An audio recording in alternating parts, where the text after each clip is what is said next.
Welcome, welcome, welcome to another episode of Cyrus's podcast. Today I have my good friend Alexa Kabalo. Thank you so much for being on.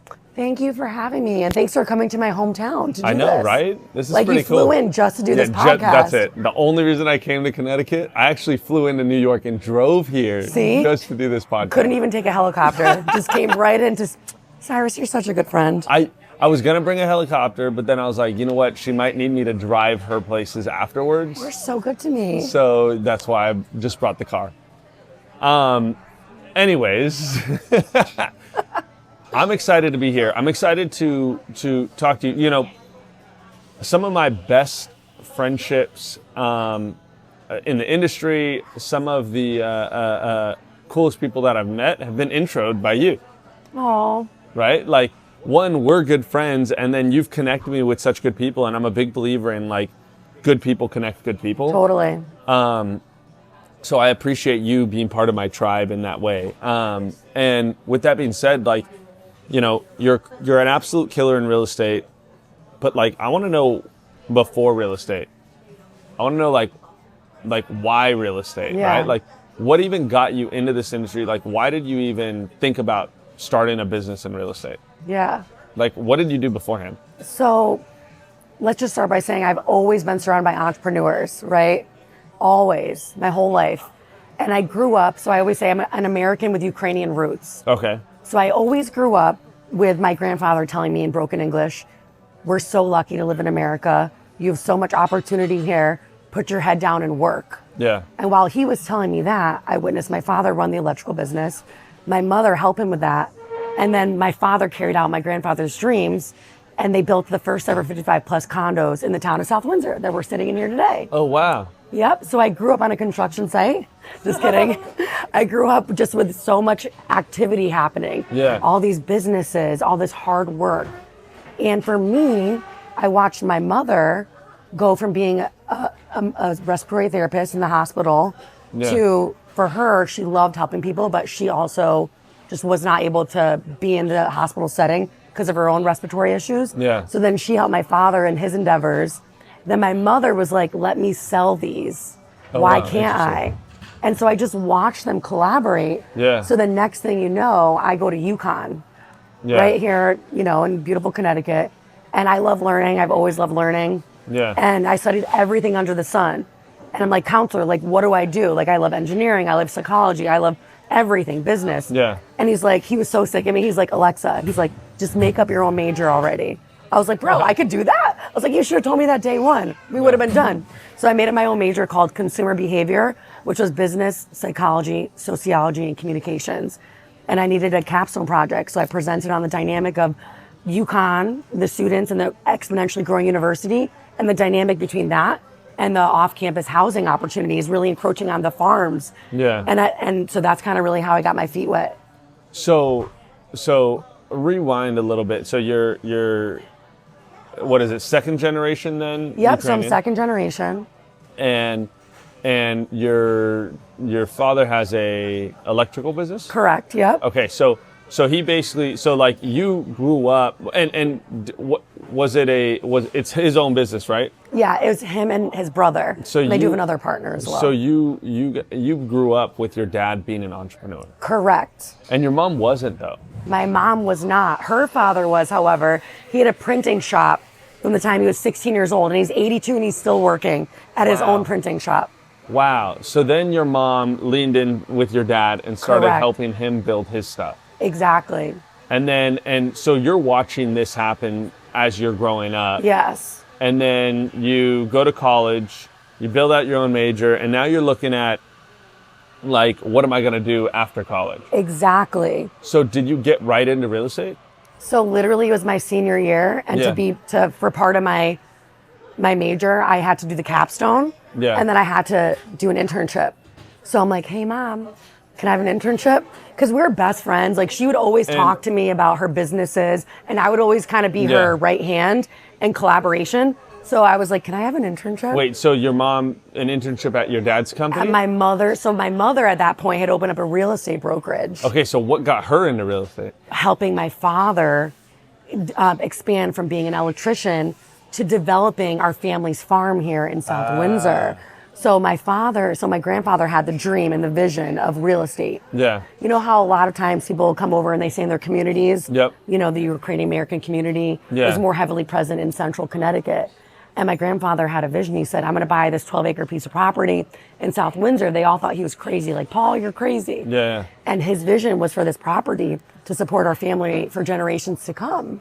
Oh, wow. Right? So then my father and my uncle carried out that dream. They developed the first ever, like I said, 55 plus condos, Kebalo Lane, Wheeler Estates. And my mother was like, I can sell these. So then she ended up becoming a broker as well. So when your dad and your uncle were developing this thing, your mom was like, hey, let me become a real estate agent and help go through this process. Exactly. So that's how she got into real estate. Correct. And then I know she's an absolute killer. Since I've been here, I've probably heard that she's trained and taught so many other people. It's like true. I met like 20 people It's that true. she's worked, you know, like so now like you went from being in college, you're like, oh, I need an internship. Your mom went from like basically she was working in a hospital. Yep. Then she went to help your dad. Yep. And then it was like, wait, now I can help sell the homes in the 55 plus community. Exactly. And now she's in real estate. Yes. And then she started killing it, started crushing it. And then now Alexa's like, hey, I need an internship. Yeah. Okay, so now you want to intern. I fell in love. Interesting. Yep. Did you ever think you would be in the real estate space? No, literally never. My mother never thought. My father never thought. Like, I went to UConn, right? Yeah. Like, but I don't know what it is. I love collaborating with my family. Yeah. Like, we're literally so close, and we always talk business all the time. Oh, so interesting. when I did the internship, I was like, holy crap, I love this. First off, I was so scared. I was scared shitless to answer the front desk phone. Yeah. I was like, you know, working the front desk, like when people used to call on the phone, the front desk, people used to walk in. I was so scared. Yeah. But I loved that because I'm like, oh, this is growth. It's pushing you. Yeah. And then I would see the agents coming in and out and hustling and bustling. And I'm like, wow, I think I actually want to do this. My family was like, you got to be kidding me. That's like, they never thought. So when was it like that moment that you were like, I know I'm going to do real estate? I think it's when I saw some of the producers. Actually, I think this is one of the moments. I saw one of the producers. Yeah. She would come and go, and she would have her kids in the car. And I'm like, wow, so you can have it all in this career. And for me, I always want to have a family. Yeah. Family's so important to me. Yeah. And I don't want to sacrifice having a family and being the best mom ever one day. Yeah. You know, the best wife and all that ever, with also being like a badass business owner. And I think seeing her actually really showed amazing. me. Yeah, and it's funny. I appreciate you asking me that because that really was the moment. Yeah. For me. That's really cool too because like I think that's so important for us to even realize is like how we can basically impact like that woman who I don't even know if you remember who it is, but like that woman literally changed the real estate industry like with that one action. It's true. Which is so insane to me, like how this little thing that like it's this butterfly effect, right? Like it's this thought process of like this little thing completely changed the industry, and the fact that like who would have known that would have inspired you to get into the industry, lean into the industry. It's true. And then now like become the leader that you are in the industry, like because you saw that it was possible because she did that. That's inspiring. Because you never know who's watching. You're right. Yeah. It's so true. That's you never so know cool. who's actually watching, and that you could be the butterfly effect in someone else's life. Yeah. It's true. By just doing you on a daily basis. Just by living. And all she did was have her kids in the car, Literally, go pick up roll something. Up. Hey, I need this, blah, blah, blah, blah, blah. I need this real quick, that real quick, something from the printer. Oh my God, my kids are in the car. The car's still running. Can you just watch? I'm like, yeah, sure. I got you. Where are you off to? Oh, I have to do 3 offers. I'm like, oh my God. And I'm like, wow, look at her go. And that was inspiring. That was amazing. Yeah. So that's so cool, like just that thought process of like how that's going to, like how you can positively impact somebody without even trying to do it, just doing your daily thing. So that's the moment you realize it and you're like, okay, cool, I want to do real estate. Yeah. So then what did that look like? You graduated from UConn. Yep. And then that summer, I got my license. you got your license that summer. And then it was obviously, you know, became a multi-million-dollar producer, and That's it. the rest That's is all history, it was. Yeah. right? What was your first year like? So actually it was awesome. So my mother opened up, you know how there's like banks inside of supermarkets? Yeah. My mom, I love her. She's such an entrepreneur. She thought of this concept or heard of this concept of actually putting a real estate brokerage inside of a supermarket. Oh, interesting. Yes. Just like how you have the bank there. Yeah. And I worked that thing like all day, as soon as the supermarket would open and they're sweeping to when they're shutting off the lights, I would be there tirelessly. Wow. So my first, and I was like, hi. Like I actually love it. I actually miss it. Yeah. You know, but I was just with the people. I made so many relationships, you know? Yeah. And my first 6 months in the business, I sold nothing. The next 6 months, I sold 13 houses. So it's not bad for my first year. That's amazing. Considering I'm 22 years old and driving a beater car. Yeah. And the average first-time home buyer is 31. So you have home buyers and sellers like trusting in you. And it was in 2011 when the market, you know, the bubble had burst. Yeah. And, you know, I remember some of my mentors being like, if you could do it now, you could do it anytime. I'm like, well, let's go. Yeah. You know? Wow, that's so what kept you going for those 6 months that you didn't have anything? So honestly, being able to take my work ethic and know by seeing the people around me that were successful saying to me, these are the hardest years. So like you making it now, you will be fine in the future. It allowed me to like have that faith, right? I think that's what was helpful. And honestly, I just graduated. I was living at home for 6 months. That helped me to have that cushion. Yeah. So I think if I had a lot of commitments, it would be very difficult. You have to be in a different mindset, you know? So it was also just that trust and that faith in like, hey, look, if I put the work in, it's going to come out of it. Like exactly. So then 6 months goes by, and then these houses the snowball starts falling down the mountain. Yeah. And it's interesting because I've interviewed so many different people, especially in this space, and like sometimes it takes them 13 months, sometimes it takes them 2 years, you know, yada, yada, like, and it's always this thought process of like, I see a bigger vision. That's right. To get there, right? So now you saw that bigger vision, then 6 months comes and the snowball starts falling down the mountain. That's right. And the avalanche starts happening. And you're like, okay, I'm selling houses now. I'm like, doing this. This is amazing. Like we'll just keep it rocking and rolling. And what was your average price point at that time? So the average price point when I got started probably was like $212, $215, around there. Okay, so you're looking at what, in maybe a couple million and 5 million? A couple million, like 5, my first year. And maybe like 4-ish, yeah. Yeah. So then you sold about 4 million in your first year. And then your next year comes where do you feel like your big breakout happened? It's interesting because I think there's a lot to it, right? Because there's the actual sales. Yeah. And then there's, like, I'm very involved in the industry, right? Yep. Going back to my grandfather, like, it's such a blessing to be in America. Yeah. And I saw what real estate actually did for my family, like actual real estate and the American dream. Yep. So for me, I think it's a few things. I think that I tenaciously built a network of consumers and of other realtors. Yeah. And I think for me, it was probably 2 or 3 years in when I just felt so good about it. Yeah. It probably was when I bought my first brand new car, to be honest. You know, having gone not making any income for so long, working prior, I did internship Department of Banking and all these little things. But I think it was like when I actually had money to actually buy a brand new car, it was like, holy crap, I don't have to drive this beater anymore. Yep. I think that was an actual manifestation of the hard work for me. And it not even feeling like a lot.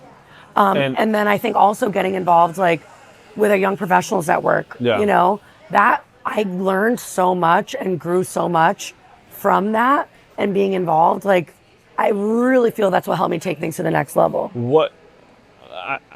I'm curious, why is that even important? Relationships with other agents, you're competing with them. It's so crazy because the more that I built relationships with other agents, the more they would love to work with me. Yep. And especially in a market like now, these relationships mean everything when you're one of 20 offers. You know, people literally want to work with me because they know I'm a good agent that's gonna dot my I and cross my T's and work cooperatively to make. And you're good people, good energy, good people. So it's like, boom, let's work it. 100%. So it helps my clients, you know? And I think through building the relationships, whether it's on a local level, but also nationally, it's helped me elevate my mindset, my goals, and my day-to-day habits. Like, that's helped, you know? Well, it's so interesting too, because like you have like in the space, in the real estate space, you have these relationships, whether that's locally or nationally. Nationally, right. And at a certain level, like I feel like it's very hard to relate to a lot of people at a certain level. It's true. And it's so amazing to be able to have relationships with agents all across the country, or people that are doing what you do or doing better, more, which is probably the most important thing, to make you think about different opportunities. Like, it's true. The fact that like you literally, I didn't even know this about your mom, about when you guys basically had it inside the grocery store. Like, it makes my mind like start thinking like, oh, like where could we place strategically an office so that we can be in front of more people? Like, that's an amazing thought process. But if we don't have this conversation, it never comes up. It's true. Right. So it feeds to growth. It feeds to change. It feeds to, you know, so now you have, I think we were talking last night, you have a big team. You have 100 agents throughout the nation. Throughout the nation. Now, that's a lot of people. Talk to me about like that recruitment process and like how, like, why do they stay with you? I mean, it's such a great question, right? So I'll bring it back. So my mother had like 6 brokerages throughout the state. So we're all about culture, retention of the agents, and just making everyone feel that the family and friend effect. And that's how we built our client base and our agent base. So we just did that on a greater scale, or we did that without boundaries, right? So my mom was smart. She saw like the writing was on the wall as far as the traditional overhead of the brokerage, like the operating of them, right? It just was, she was very forward thinking and was able to sell our brokerages before COVID. But for us, we miss building that community, having those relationships. So we just did that on a different level with no boundaries on where we can do this. And honestly, a lot of it's been my mother having been the broker. There's a lot of other independent brokers or, you know, that maybe feel the same sentiments that my mom did, that the overhead started adding up and maybe they needed more support.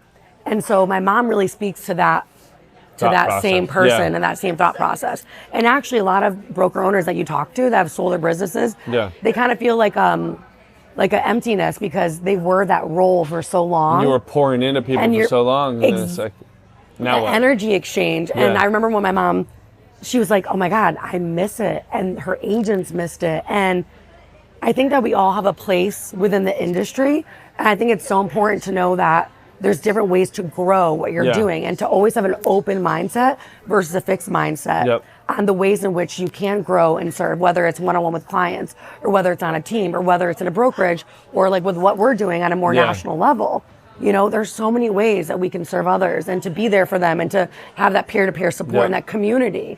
And you're cultivating this like culture all over, but not just, I think it's so cool. Like, I keep going back to this, when you realized you were going to get in the industry, like, and how much impact you're making now. Like, you were an intern, you saw this lady get in the car with her 2 kids and it was 2 kids. I didn't say that, but it was 2 kids. I wonder, you know, like if she knew how much she impacted you with that, like what that would be like, because like you are creating a community, not just in your own community now, but across the country, and showing your values of who you are and what you do to so many people that imagine the effect of like each person just doing, like affecting one person like that person affected you. Like that is so insane to me. You know what? I literally have chills right now You know what this makes me want to do? After this podcast, I'm going to call her and I'm going to be like, hey, Corrine. So she's actually my cousin too. Yeah.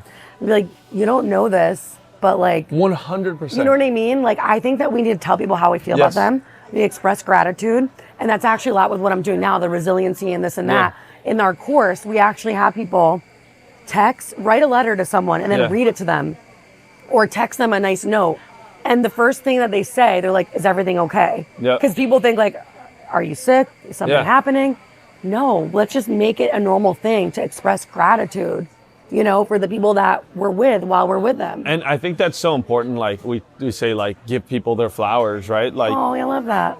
Like the reality is like, I truly believe we're like on this earth for this amount of time. It's true, me too. And it's like, what's the actual reason we're here? It's to positively impact other people. Exactly. And like, imagine if you didn't have the opportunity to call that person and let her know that she actually changed your life. It's true. Like, imagine like how that will impact her, like, because she realized that you are doing all of this stuff, but it was because she impacted you at some point. Like, that's going to change mindset and thought process for her as well. And it literally makes me, it just gives me more energy and like rejuvenation of like wanting to be my best to show up for people, because you don't know when those little moments will actually impact someone. Exactly. And I can't wait to tell her this, because maybe it'll just be like what she needs to hear today. Yeah. You know? 100%. And that's what I'm saying. And to know we're all connected. That's what I'm saying. We really are all, dude, I have so many chills. This is like such an affirmation that what we're talking about is just totally in alignment with what's the truth. And that's like the whole thought process, right? Is like positive impacting one person on a daily basis. Like, and you don't even know when you're doing it. As long as you're doing the best that you can do on a daily basis. Yeah. And putting out positive energy on a daily basis, we win. It's true. How could we not win? Literally. And it's very important about like the we part, like we as a community, we as individuals, we as a group win. That's right. It's not just about me only. That's right. But it's about me and everybody else, me and my space, me and my family, so on and so forth. And like, as long as we're putting out positive energy, I truly believe that we all win. It's abundance. It's a rising tide lifts all ships. Like, I really believe that. And that's why it's like, okay, someone can look at, let's say you came up on a helicopter to see me, right? Maybe some people would be like, oh my God, like, you know, to me, I'm like, yes, like my people, you know? Yeah. It's like knowing that we're all part of this together. Yep. And you help show me what's even more possible, right? Yeah. So realizing that each of us do that. You know, I had a conversation with somebody the other day, and I called him to let him know, like, I won't be working with them anymore. It's on a different venture, and he got upset. He got really upset. And I said, look, like, it has nothing to do with, like, you. It's just because, like this, and I truly hope that you continue to win. Yeah, right. Yes. Like, I truly hope you continue to win. I think we can both win, blah, blah, blah. And he said, Cyrus, let me teach you something about life. And I said, yeah. And he goes, you know, there's winners and losers in life. And I said, well, you know, I'm sorry that you feel that way. I'm like, it sounds like a loser mentality. My bad. My bad. Is this what the part where you tell me you're a loser because you think that? Okay, sorry. Like, I'm sorry that you feel that way. Yeah. Because I truly feel that we all can win. That's right. And I truly feel that this is not a competition. This is like, you win, I win, we all win, we can all grow. That's right. And he responded and he said, and he doubled down and he said, Cyrus, there's winners and losers in life. You got to understand that. And I said, well, I played soccer for a living. I know a thing or two about winning. So if it's going to come down to winning or losing, I'll win. That's right. Period. You know, because I realized that, like, I'm looking at not just my wins of my own self. Right. It's not a selfish winning. That's right. I win if you win. It's a collective I win winning. if this person wins. That's right. You know, and what happens is, because of that, because my community wins, that's right, I ultimately win at the end of the day. That's right. Right? So when it comes down to quote unquote winners or losers, like, the losers are the ones that are only focused on themselves winning. 1,000%. Because they'll have short-term wins, but they're going to be unhappy. Exactly. But there's something about being able to positively impact so many people and helping so many other people win that gives you this fulfillment that it's nothing else. I could not agree more with that. So now you've absolutely been crushing in the industry in the leadership spot as far as real estate, as far as building your company and so on and so forth. What's next? Yeah. For Alexa? Oh my God. So I'm really excited for what's next. I think we were chatting prior. Like, I'm in my cocoon right now. This has been my cocoon of like saying no, because here's the thing, and I'm sure you feel the same way.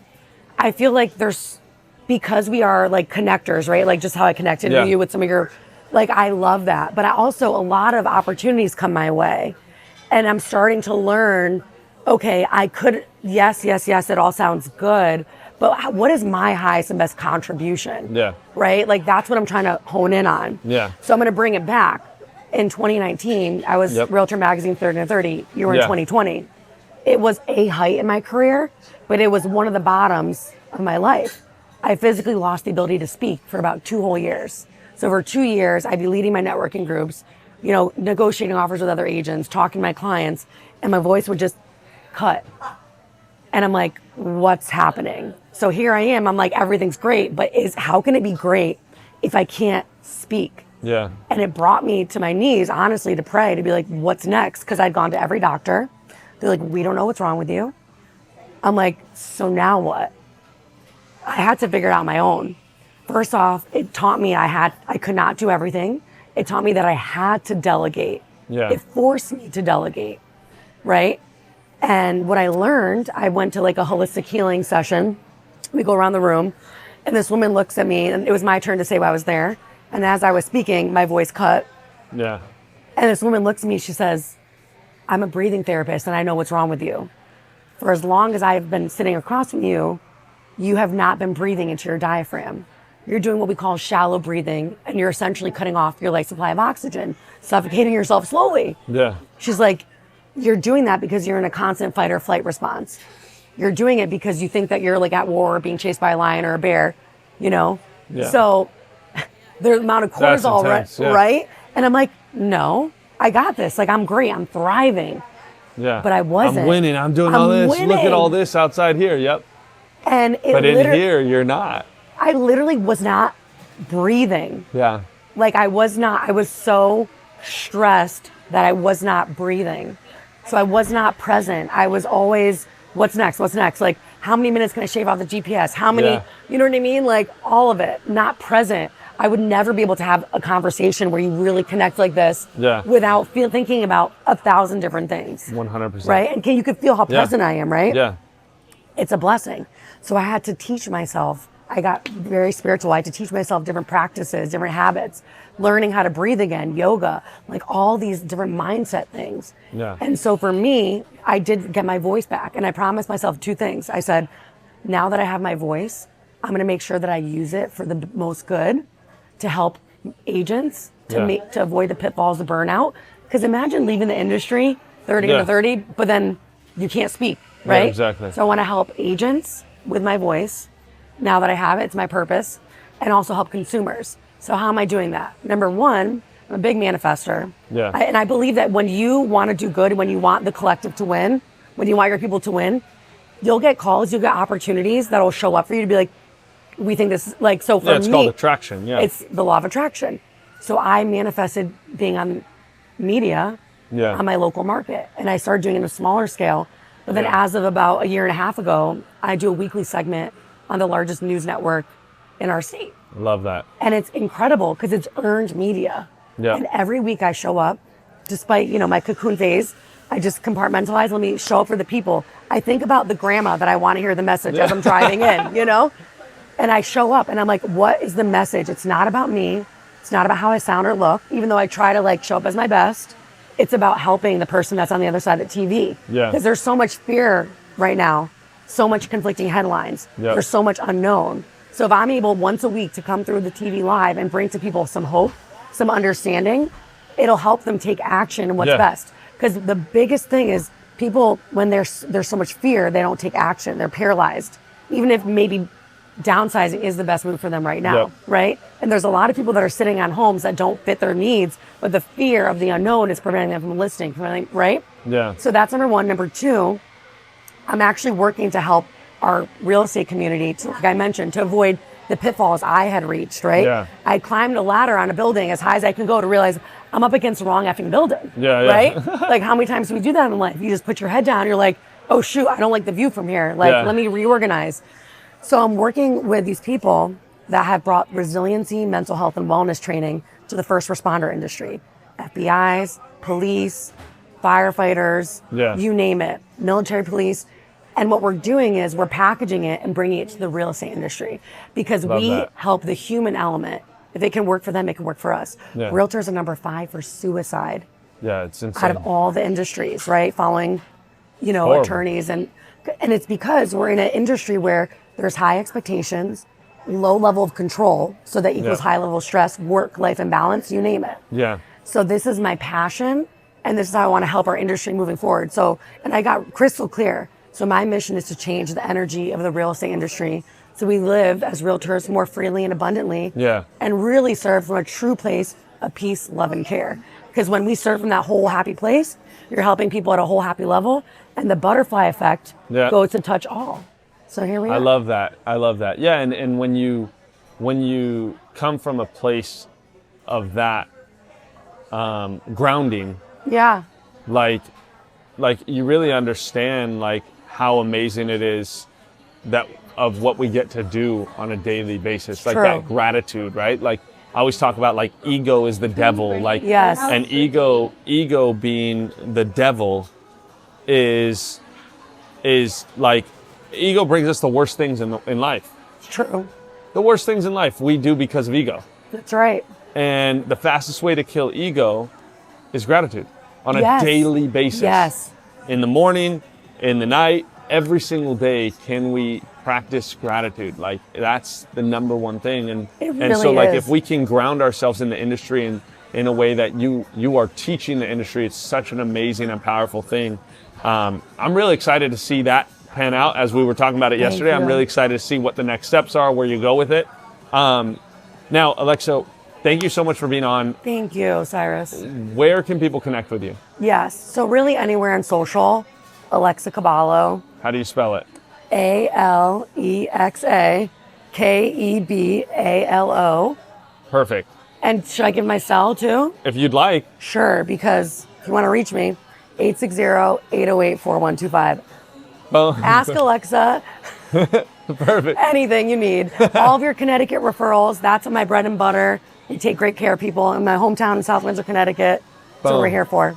Killer. Appreciate you. Thank you so much for being Thank on you, today. Cyrus. This is wonderful. 33